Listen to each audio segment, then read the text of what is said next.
Bienvenue à tous dans cette édition d'information. Voici les titres.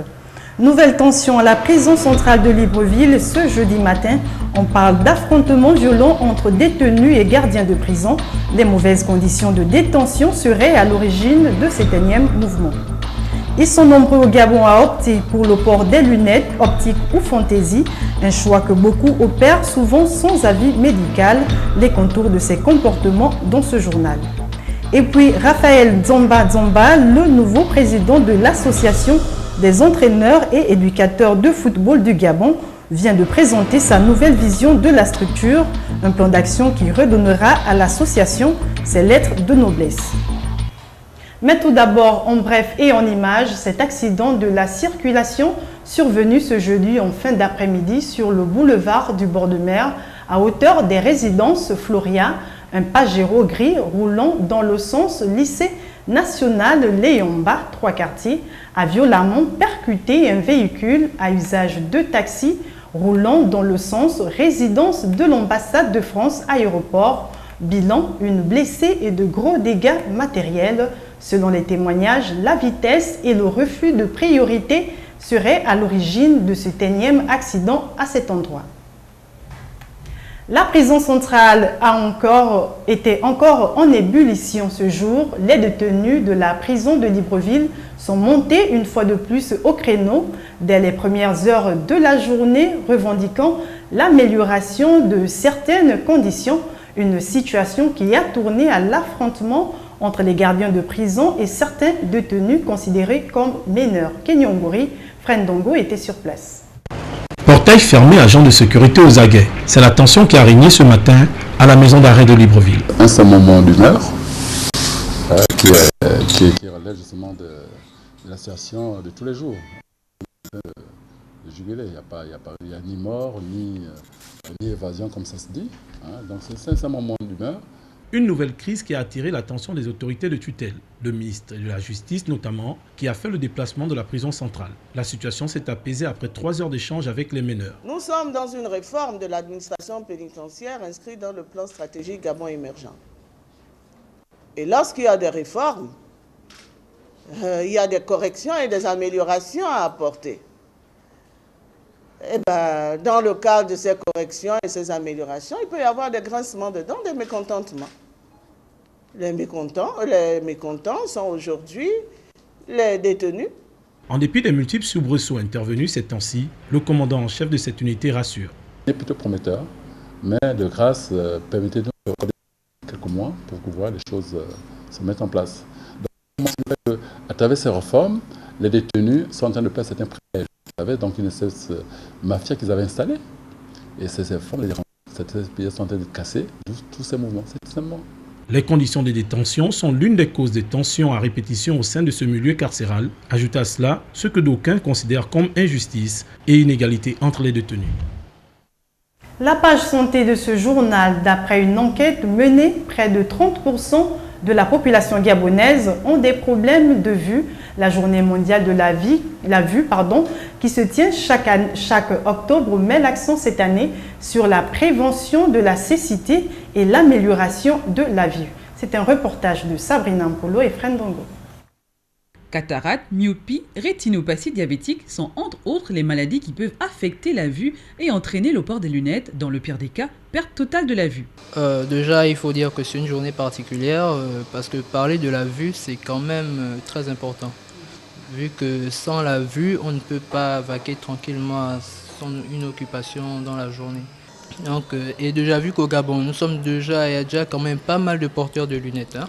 Voilà, parce qu'on va dire en moyenne par jour, on n'a pas des données bien déterminées.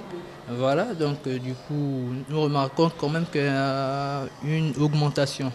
L'importance d'une bonne santé oculaire reste encore pour beaucoup de Gabonais une charge très lourde à assumer avec le coût des consultations ophtalmologiques de plus en plus élevé.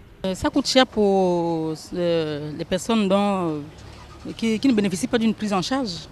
Pour ceux qui en bénéficient, ça ne coûte pas cher. Il faut que nous-mêmes, nous fassions également des efforts. Peut-être demander au niveau du travail, non seulement des visites, mais demander au niveau du travail qu'il y ait des protèges écrans. hein, vous savez, ça c'est déjà quelque chose. Ça permet également de protéger la vue. Qu'il y ait des visites également et peut-être des actions hein, groupées, comme on le fait souvent, comme les médecins le font souvent, des caravanes médicales hein, sur la vue. Ça pourrait aller, ça pourrait peut-être aider les plus démunis. Précisons que la journée mondiale de la vue est passée sous silence au Gabon alors que le port des verres optiques ne cesse d'augmenter. Lutter efficacement contre les cancers féminins au Gabon, c'est la substance du plan d'action d'un programme pilote actuellement en discussion entre les experts des fondations Sylvia Bongo Ondimba et Lala Salma du Maroc en collaboration avec le ministère gabonais de la Santé. Ce programme sera mené courant 2014 dans 3 régions cibles du pays. Sabrina Mpolo, Muriel Doyene et Frank Bongo.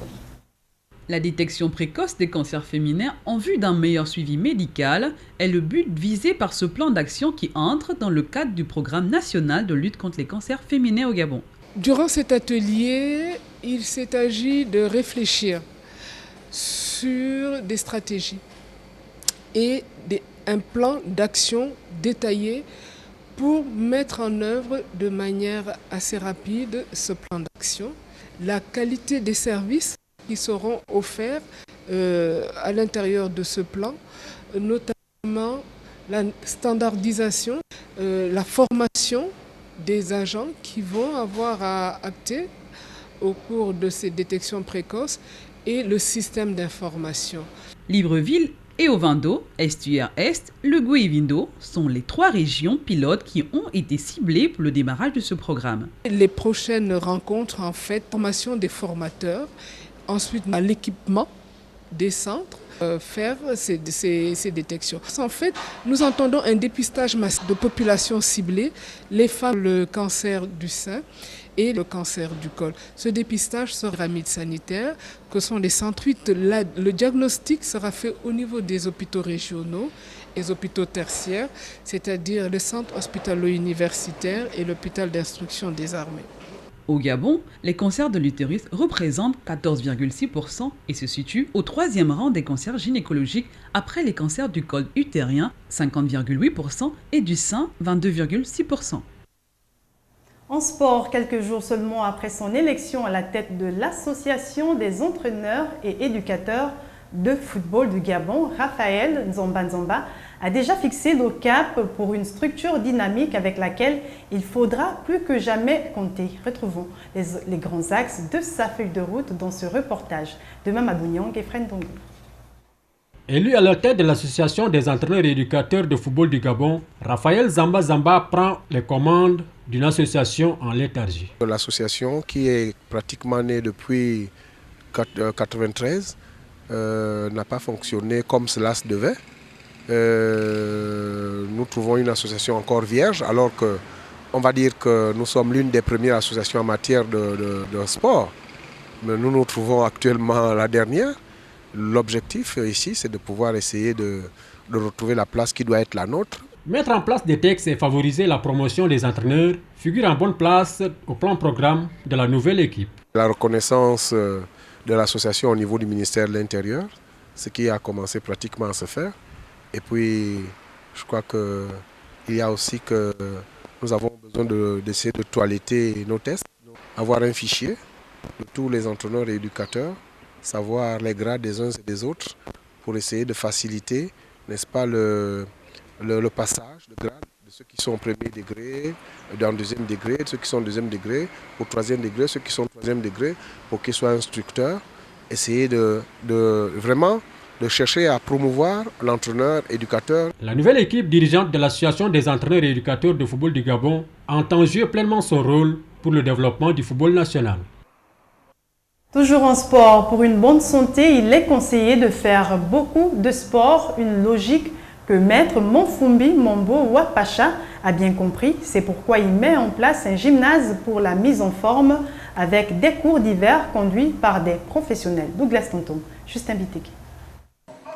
Des salles entièrement équipées de machines modernes pour la musculation, le fitness, des cours de mise en forme, de yoga ou de tonfa pour une santé de fer, sachant que la santé n'a pas de prix. Voici tout le sens de la rencontre entre la presse et le maître Monfumbi Mombo Wapacha. Ces machines performantes qui sont là Technogym, ça voulait dire que vous pourriez tout de suite maigrir, en un temps, pas un temps record, bien sûr, on aura aussi un petit régime.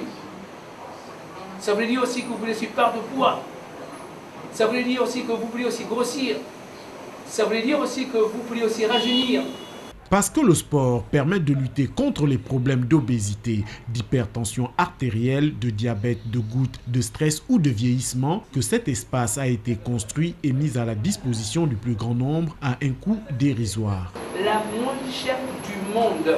Inscription pour tout le monde, 25 000 francs CFA par an.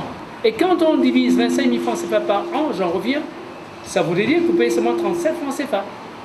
L'inscription. Et par la salle de musculation et de mise en forme, elle coûte par mois 25 000 francs CFA seulement. On vous donne 133 heures. L'ouverture officielle de ce gymnase aura lieu ce samedi à Libreville, suivi des journées portes ouvertes dès dimanche, avec la possibilité pour chacun d'essayer ces nouvelles machines. Voilà, c'est tout pour l'actualité de ce jeudi. Merci pour votre attention. Restez en compagnie de l'actualité sur les www.gabonnews.com. À demain, 20h.